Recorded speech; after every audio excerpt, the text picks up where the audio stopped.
Hello students, in this video we will continue chapter 12। Last video में हमने ये discuss किया था कि जो वाटर टेबल होता है वो कैसे रिड्यूस हो रहा है कंटिन्यू। इस वीडियो में हम ये डिस्कस करेंगे कि वाटर जो है उसे हम कैसे सेव कर सकते हैं, कंजर्व कर सकते हैं या फिर उसको हम कैसे मैनेज कर सकते हैं। देखिए, वाटर हमारे लिए क्या होता है, बहुत ही इसेंशियल होता है, ज़रूरी होता है, लेकिन उसके बावजूद भी हम इसका क्या करते हैं, मिसयूज़ करते हैं। तो हमें इसके मिसयूज़ नहीं करना चाहिए, बल्कि हमें ऐसी कोशिश करनी चाहिए ताकि हम क्या कर सकें, इसके लिए एक इफ़ेक्टिव वो स्ट्रेटजी बनाएं, प्लान बनाएं, ताकि इसे हम क्या कर सकें, इसे वाटर को की सप्लाई को अच्छी तरह से मैनेज कर पाएँ। इसके अलावा जो वाटर की डिमांड है वो भी क्या हो सके, सभी लोगों तक पहुंच सके। ठीक, तो वाटर की जो सप्लाई है या जो फिर वाटर हर पीपल तक पहुंच सके, इसके लिए हमें इफ़ेक्टिव स्ट्रेटजी या फिर प्लान को बनाना चाहिए। हमें वाटर को मिसयूज़ नहीं करना चाहिए। जब कभी अगर हमें टैप अगर लीक करता हुआ दिखे तो तुरंत हमें किसको, प्लम्बर को कॉल करना चाहिए। इसके अलावा भी कोई और भी मेथड होते हैं जिसके थ्रू हम वाटर को कंजर्व कर सकते हैं। देखिए, जैसे कि अवॉइड लीकेज ऑफ वाटर। अगर टैप या फिर पाइप में लीक हो रहा है तो उसे हमें दूर करना चाहिए।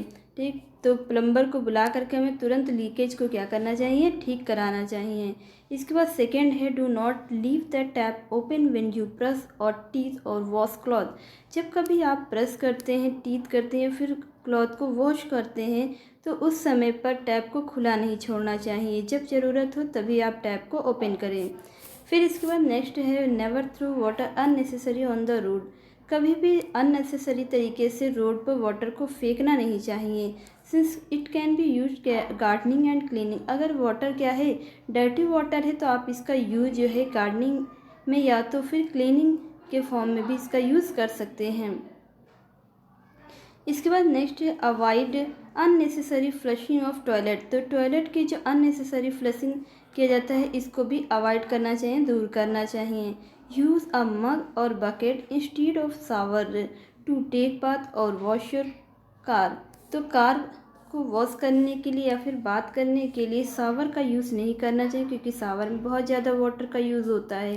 तो इस कंडीशन में हमें मग और बकेट का यूज़ करना चाहिए। इसके अलावा है, अगर हमें आउटडोर को क्लीन करना है तो उस समय हमें ब्रूम का यूज़ करना चाहिए और हॉस पाइप का यूज़ नहीं करना चाहिए। Reuse the water. वाटर का हम क्या कर सकते हैं, दोबारा से भी यूज़ कर सकते हैं। अगर पॉसिबल हो सके तो आप जो है वाटर को एक बार यूज़ करने के बाद दोबारा भी यूज़ कर सकते हैं। ड्रिप और स्प्रिंकल इरिगेशन को एग्रीकल्चर के लिए यूज़ करना चाहिए।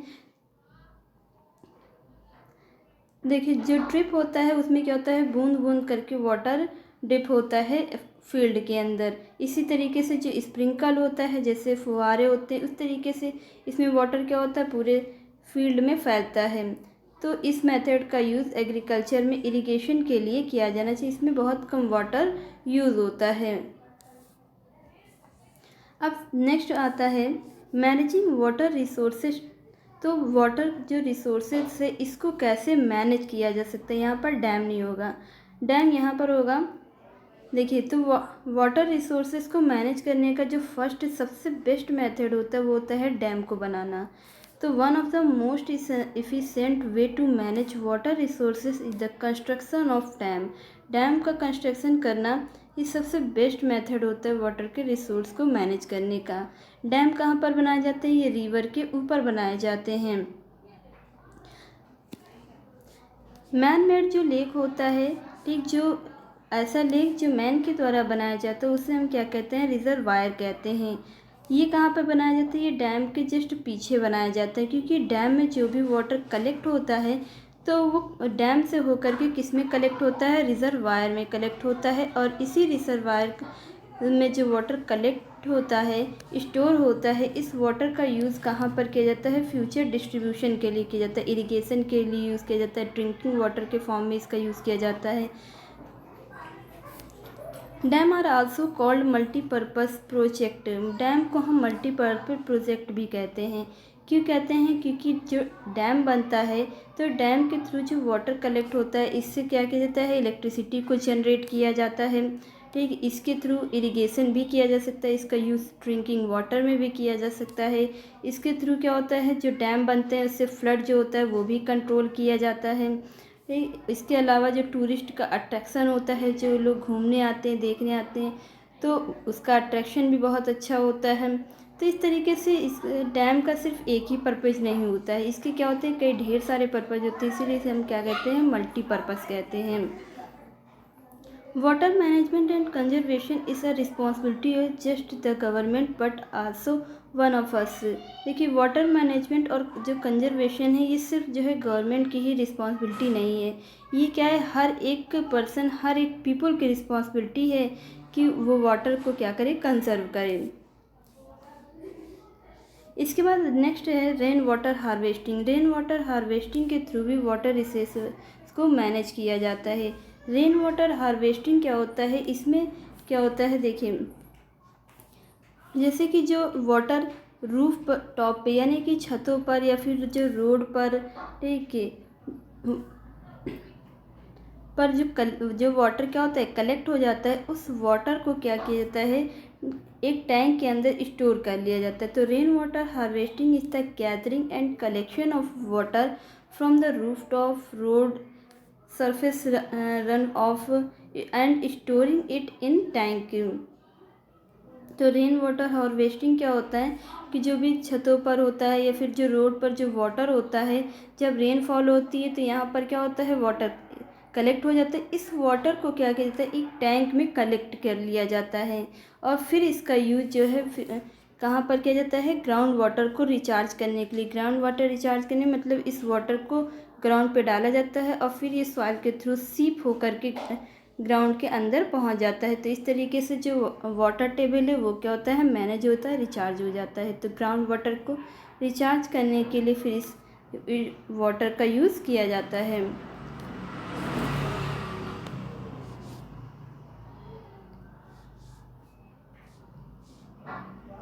Rainwater harvesting traditionally been practiced in India. Some traditional method rainwater harvesting system were bawaris, step सेल एंड झीरीस।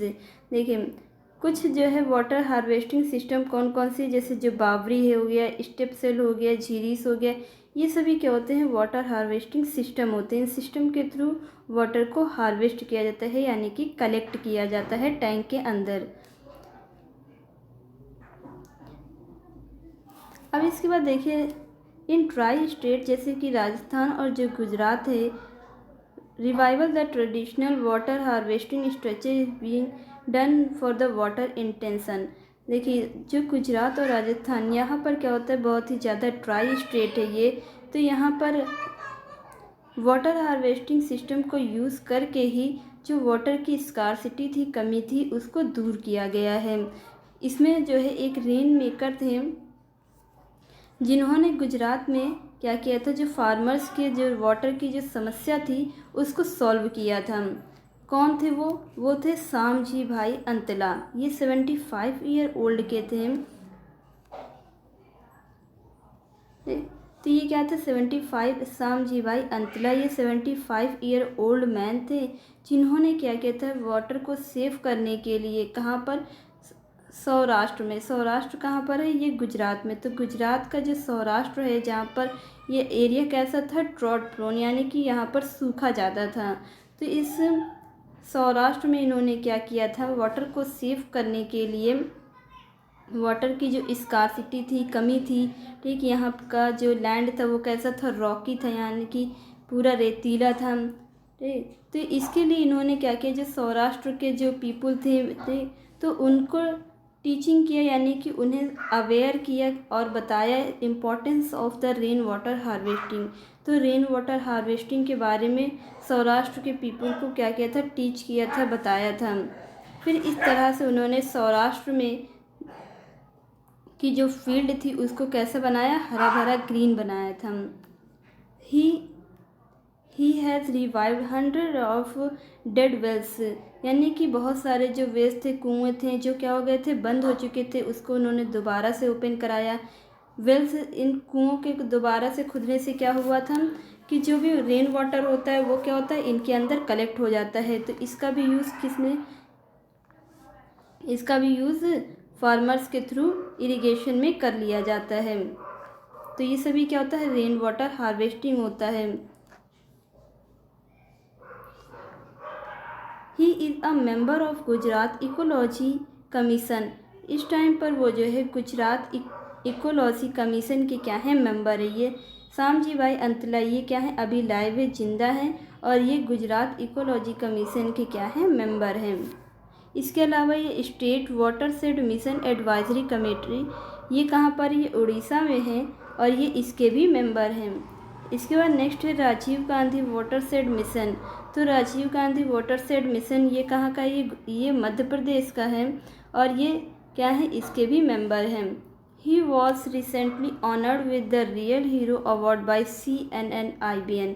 ये अभी हाल ही में एक अवार्ड है CNN-IBN, इस अवार्ड के थ्रू अभी यहाँ ये क्या हुए हैं, सम्मानित किए गए हैं अभी हाल ही में।